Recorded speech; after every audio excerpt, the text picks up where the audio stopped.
Pour l'avenir sénégalo-marocain, c'est une nouvelle feuille de route qui a été dressée, solidifiant encore plus cette coopération riche de déjà plus de 130 accords. Celle-ci va s'élargir avec la signature de nouveaux instruments juridiques qui couvrent pratiquement tous les secteurs de développement.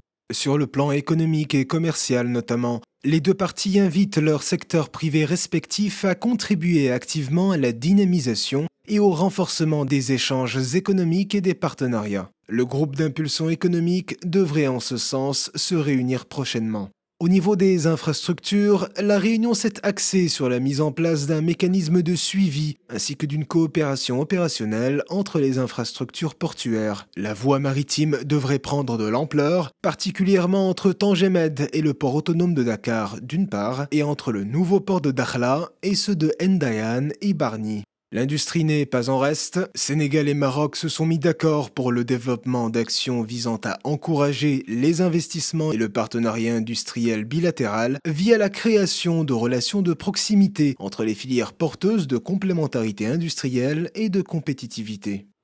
Et aujourd'hui, nous avons pu discuter des grands axes de la coopération dans le domaine industriel.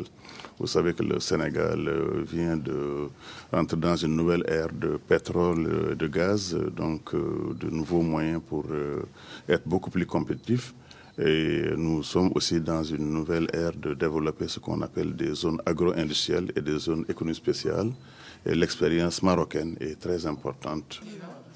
Quant au secteur des mines, de l'énergie et des hydrocarbures, la nouvelle direction est maintenue. Deux points centraux sont à relever.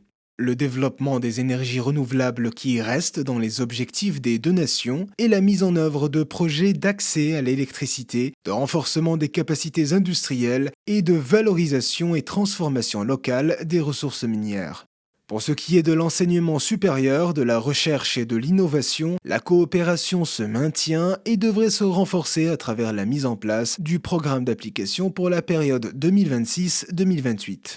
Sur le plan sportif, la feuille de route est chargée avec les Jeux olympiques de la jeunesse prévus à Dakar en 2026. Les deux pays conviennent de renforcer la coordination et de continuer à appuyer, de manière concertée et mutuelle, leurs candidatures respectives au niveau des instances régionales et internationales. La session sénégalo-marocaine s'est clôturée par la signature de 17 instruments juridiques. Et à peine la session levée que la prochaine est déjà abordée, Rabat et Dakar confirment la tenue d'une 16e session à une date qui sera arrêtée d'un commun accord par voie diplomatique.